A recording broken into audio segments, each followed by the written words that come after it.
Hey friends, welcome back to the channel. Thank you for joining us out here on this beautiful sunny day. How's the weather where you are? We're so glad you're here, and we're continuing on our Route 66 campground reviews so that when you decide to do Route 66, you have some options for big rig friendly camping. Yeah. And that's our perspective for our channel, right? We are here because when we were researching to find places to go for our big rig, we have a 44-foot fifth wheel toy hauler.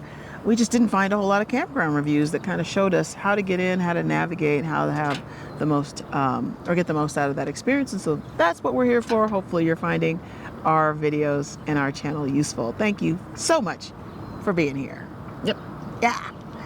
All right, so today we are talking about the Double J Campground, and that is in a town called, actually it was called the, what were those things called? Well, it's Chatham, Illinois. Chatham, I thought. But, the Village of Chatham, that's what it was called. When you look at the water tower, it says the Village of Chatham. Yes, and we stayed here mid-June through July, so we were here for the 4th of July. We were. Yeah, and it was kind of a bummer. We missed the fact that there was this big celebration over the lake for 4th of July. We kind of ran into it. We're like, hey, what's going on there? Yeah, and I can't remember if they told us about it, like it was on some sort of flyer and we just missed it, but we didn't understand what it even meant. No. So, that happens sometimes. Yeah. You're in a place and you're just not familiar with all the things. Kind of the local norms, and Yeah. so we missed the opportunity for that. But Yeah. anyway, Chatham is located just outside of Springfield, Illinois. Yeah. So yeah. Yeah. And so we planned for this because it was part of our Route 66. And as we're getting towards the end of Route 66, this was one of those stops. And so RV Trip Wizard. Yeah, just used RV Trip Wizard like I always do because I love that tool. And just looked for places that were big rig friendly along Route 66. So this happened to fit the bill. I think I also had, I usually do a little research either on Google or Facebook or someplace just to see what other people are also saying. And then I can look those up in Trip Wizard and just kind of see do they match what we're trying to accomplish. Does it fall within our driving distance? Does it put us where we're trying to be? So I'm pretty sure I did a little bit of research there, found Double J I feel like was probably the best option in the area for a big rig. Yeah. So, and you'll see from the entrance video, us coming in and getting to the spot, there weren't any real access and road issues with coming off of I-55. It's just when we got into the entrance, it was a little tight, especially if there's multiple RVs there. And I think there was another RV when we were coming in. So just so that it could be now the nice thing is if you have to sit on the road, yeah, it's not the best thing, but it's not like you're sitting on the freeway. Yeah, it's a frontage road. It's a frontage road. This frontage road, which runs parallel to 55, is the campground's really off on the frontage road. So yeah, it wouldn't have been the worst thing in the world. But I think they had ample room. It just, to your point, it was a little tight. Yeah. It's a little narrow, I think, trying to get in there. So yeah. Anyway, yeah. And so hookups, full hookups, water, power, and sewer. Yep. We had a couple of issues where we lost power, and I don't remember because, this was a minute ago. Yes. I don't remember if it was because of the heat, because, it got kind of hot there. It did. And there's a term called corn sweats. If you haven't heard of that, that's kind of crazy. We were right next to a cornfield. And so, we lost power on a couple of instances. It was out for quite some time. We didn't have any notifications about it. And even one of our neighbors, I think, was away from his RV. Yeah, and the reason we didn't have any notifications, even the office was they had no power. Their computer was down. That's true. Literally everything was down. Now, maybe they had phones. I don't remember if they had a texting situation, but they did not. They certainly couldn't send an email because their computers were down. That's so true. it was a full campground wide, and I don't even know how far it affected the Chatham area, but it was something that did happen. I can't remember, did it happen more than once? I think we lost power more than once, and this one particular time I just happened to note it down.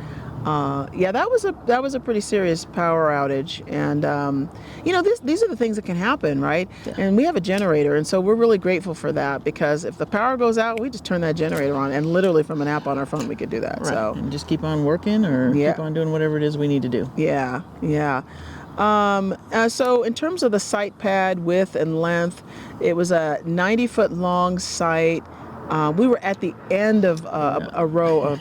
I do remember just getting to that site pad. That was quite the little trek through the RV park, and there was a Yeah, really that was- sharp couple of 2 turns, I believe, because we literally did kind of go around the entire RV park to get all the way. We were literally the last spot in the back of the RV park. Yeah, Which was, had some pluses. it did have some pluses.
Had some pluses. Yeah, and you could see from the video, the entrance or the opening video here, you can see that we were even escorted to the site. But there were some very tight spots. Going over that little crazy bridge, and then that immediate right after that, it was pretty tight. Yeah. But it was a pull through. It was a pull through. And it was long. Yes, and it was long, yeah. So lot spacing, narrow-ish. You can see from the video navigating to the spot, it was a little tight. It wasn't horrible, but it was a little bit narrow. It was a little narrow, but I will say, because our campsite was on basically because it was the end of the RV park, we basically had a very private campsite. Yeah. We had our side patio down. And that was nice. It was as if we were the only ones in the park. It could feel like that.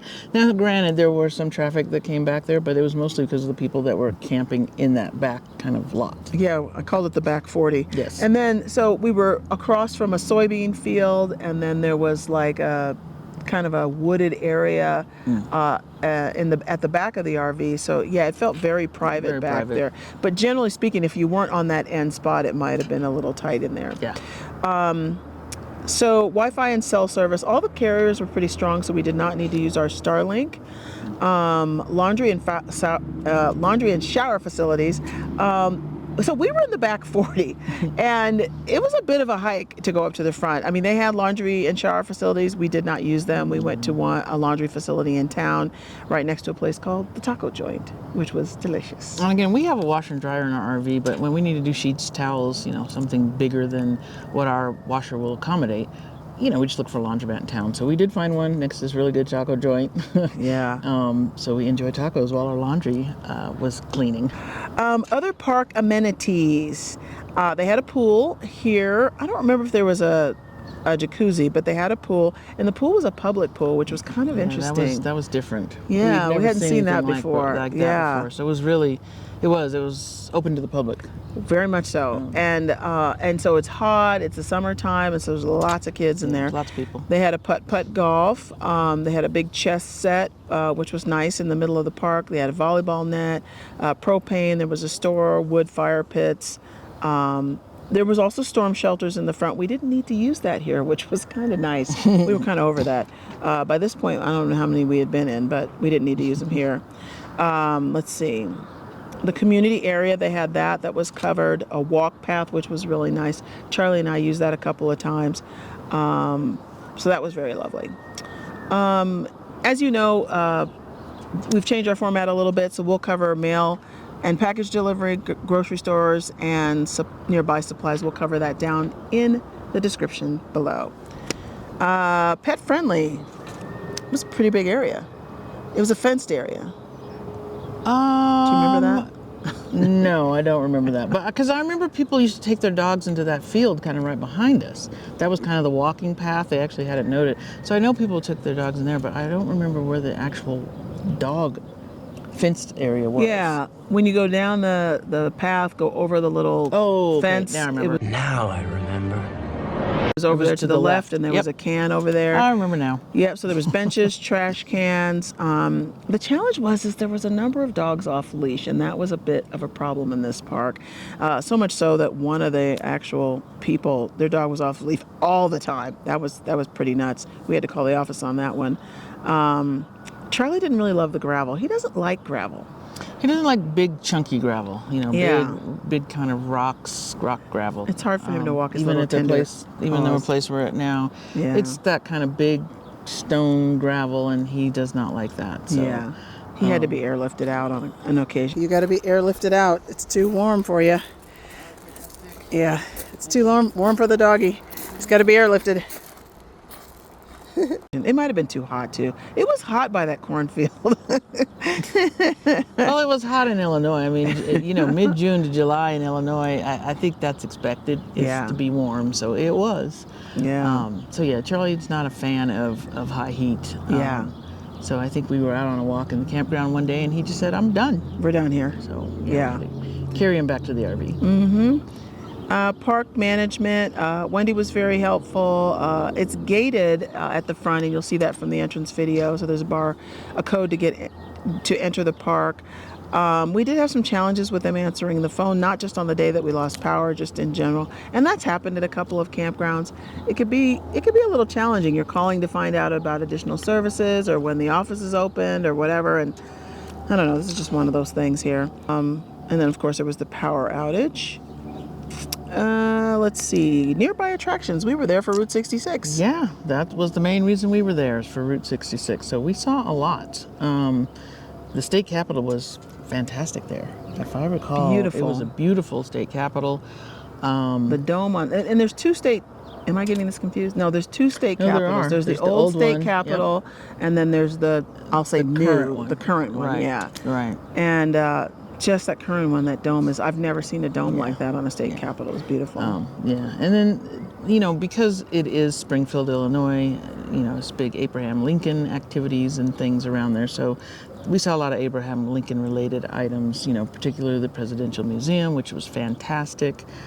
His tomb is just fantastic. Again, stunning, just, kind of what's there and what you see.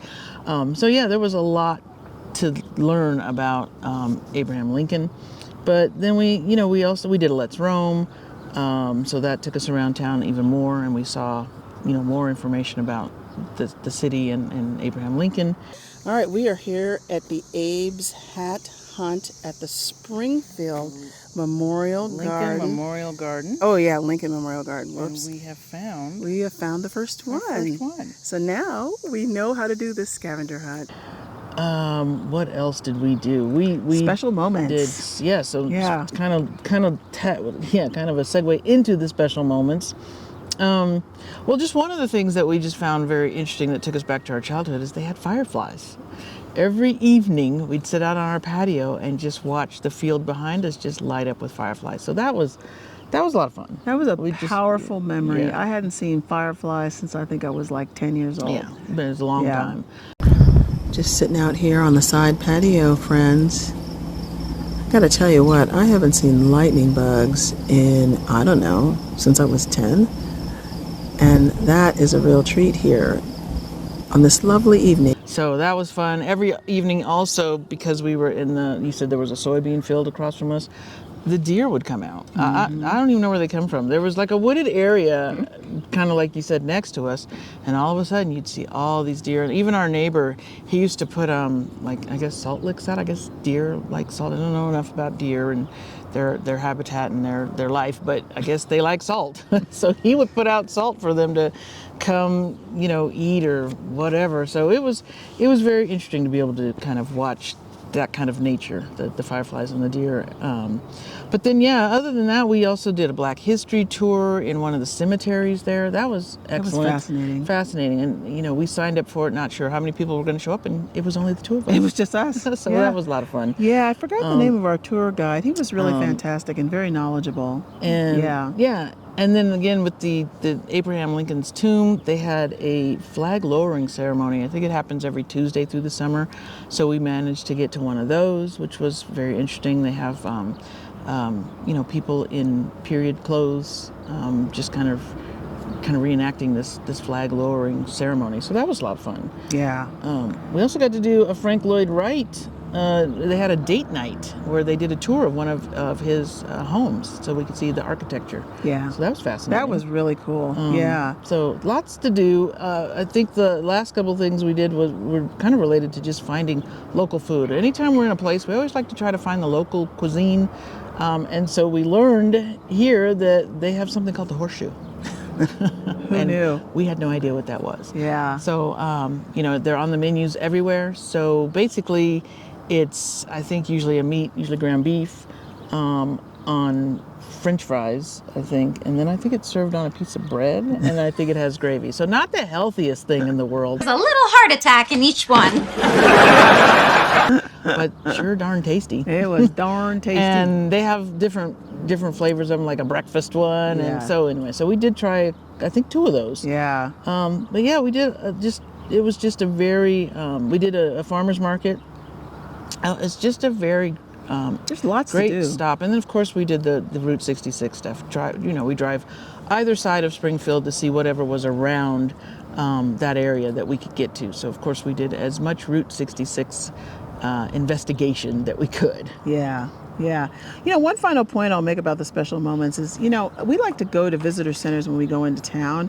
This one was very unique. I mean, it had a lot going on, and they had this whole History Comes Alive presentation. We got a chance to meet one of the sort of character actors, Stephanie. We took a photo with her, and Lincoln. I will tell you what was that speech that he House Divided. House Divided He gave speech. a clip of Mr. President, gentlemen of the convention, if we could just know where we are and whether we appear to be tending, we could all better judge what to do and how to do it. We are now well into the 5th year since a policy was inaugurated with the avowed object and confident purpose of putting an end to the slavery agitation. However, under the operation of that policy, that agitation has not only not ceased, it has constantly augmented, and in my opinion, it will not cease until a crisis shall have been reached and passed. the House. He was a character actor person that looked practically just like Yeah, Lincoln. he did. He looked just like him. It's kind of stunning. Perfect job for him.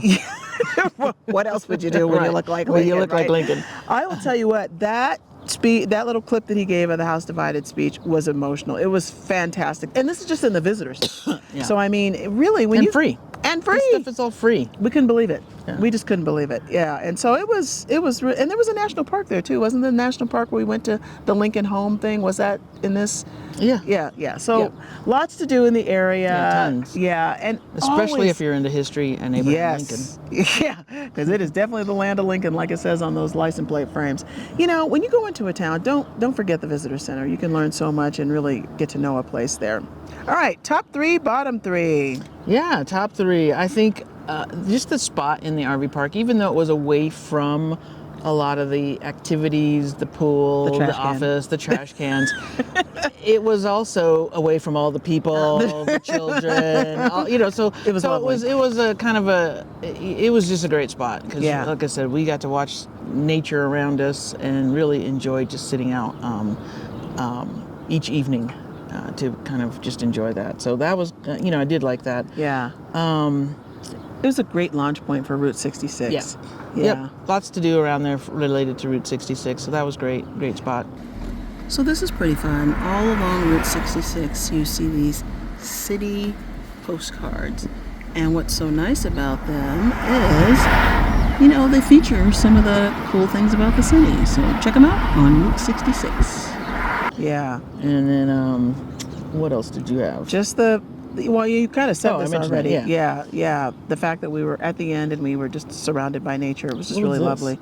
Oh, the good launching point for Route 66. Oh, okay. Yeah. Right. Yeah. And then bottom 3. Bottom 3, and I kind of just said it, we were in the back of the RV park. So just to walk to dump our trash, it was a quarter mile there, a quarter mile back, so, half mile. You got your steps in. You could get your steps in for sure. So that was great. Yeah. Just to be able to do that, but it was far away. They did have storm shelters, but again, if we had actually needed to use one, it was also a good distance away. So, that I'd say was not the best thing. And then the gravel, we already talked about the gravel and just, it's less, I think, a problem for us, but certainly a problem for Charlie. He just doesn't like it. So. He does not love it at all. Yeah. So, yeah.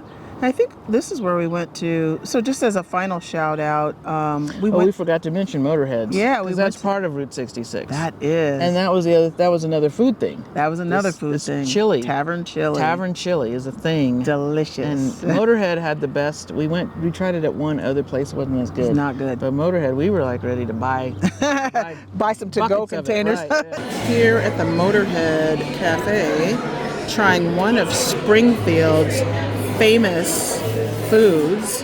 Chili is one of them. The horseshoe is another. We've already had a horseshoe somewhere else. And pumpkin pie. Yeah. But today we're trying the chili. Yeah, and we got a chance to talk to, and actually we even found out about the concept of the Tavern Chili from the GM, the general manager there. His name was Justin. He came by, stopped by our table, chatted us up a bit about this chili and this experience. Because when it first got delivered to the table, I was like, why does it look like that? Yeah. It didn't look like chili. It had a lot of oil grease kind of sitting on top of it. But you mix it up, and it was delicious. It was actually quite good. Yeah, so we learned a lot here, and this was a very educational stop. I mean, like you said, if you're into history or anything like around the whole Lincoln thing, it's super interesting. I really enjoyed this particular stop on Route 66. So, are we giving it a thumbs up, thumbs down, or sideways thumb? Well, if we look at access and road issues, full hookup, site pad and width. I don't know. I think we could give this one a thumbs up. Give it a thumbs up. Yeah, and would we go back? I would go back to this one. Yeah. I mean, it's kind of like with everything, right? Yeah. We're not telling you not to go to some place. We're just saying, here's what you can expect, or your experience may vary, but here's some things. I mean, if you're a big rig and they put you in that back spot, you just know it's gonna, it's a little tricky just to get back there. But it is. I like the park. It's a nice park. I liked where we were situated. So, yeah, and we met some new friends. Frida and Dan. They had a huge rig, and they had the HDT. They had a big truck on the front of it, so they were able to get to the back of the park too. So yeah, just something to know that when you're going in, it could be a little tight squeezing around some of those corners. Well, thank you all for hanging out. Thank you all for being in our tribe. If you have not subscribed already, please take a moment to click that button. And if you think you're subscribed and you haven't checked lately, give that a quick check. And also, we have our ebook for Route 66. Yes. We actually got that done. We'll put a little QR code up on the screen. You can grab that.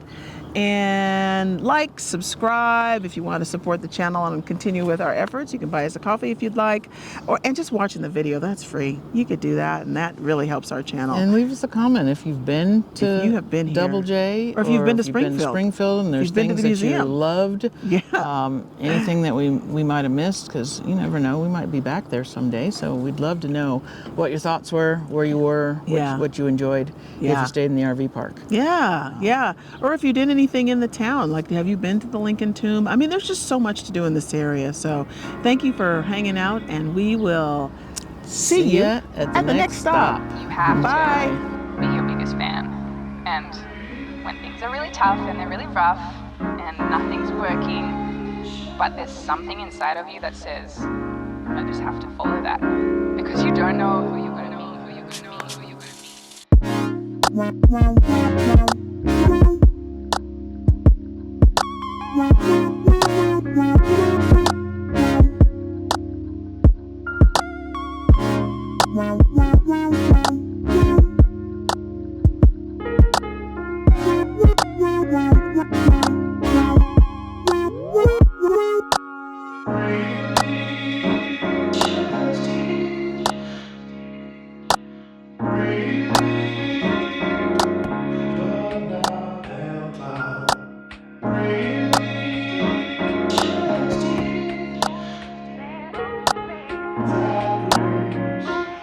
Because you don't know who you're going to meet, who you're going to meet.